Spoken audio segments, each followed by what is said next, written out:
The Scholastic Art and Writing Awards is I would say one of the most extraordinary arts recognition programs in the country for teenagers. It is the longest running, it's the most comprehensive, it's the most generous. But it also is extraordinary in its history, 92-year history, where it has some of the most amazing alums, a who's who of people who won this award when they were in high school, ranging from Andy Warhol to Truman Capote, to Francis Farmer, Robert Redford, Stephen King, John Updike. Through the ranks as you get to more modern days, Zach Posen and Lena Dunham have all won this award when they were in high school. I decided that this year the show, part of it, the context of the show had to come from them.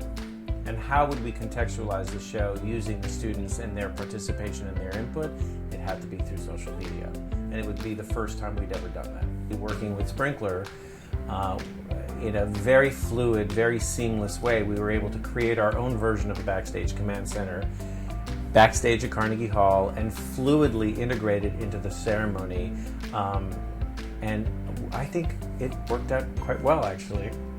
We had kids tweet and Instagram from the moment they landed and tell us about their journey, their days spent in New York City before they got to Carnegie Hall. And we took that and we put it into a playlist in pre-show, which we'd never done before. So we had a 45-minute pre-show where we had all of their chattering. The playlist was a huge hit because you could see their faces as their Instas or their tweets came up. And so that was the first playlist.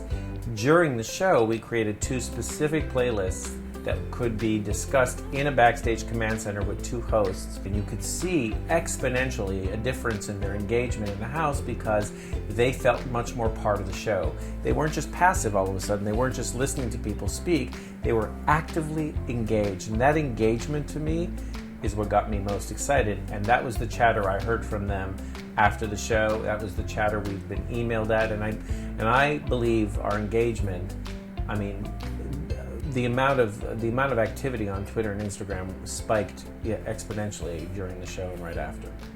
Working with Sprinklr from the get-go was seamless. I thought the team was enthusiastic. They loved being a part of this project. They were amazing at understanding that this had to be customized because this program already had a look, an existing look. How could we integrate what this was going to look like during the show and make it feel very much a part of the show? So that consistency was very important to us. That team, the Sprinklr team, absolutely was open. They were all about solutions. They were friendly. They were an absolute joy to work with. For our first engagement in this way, it was hands down a huge success.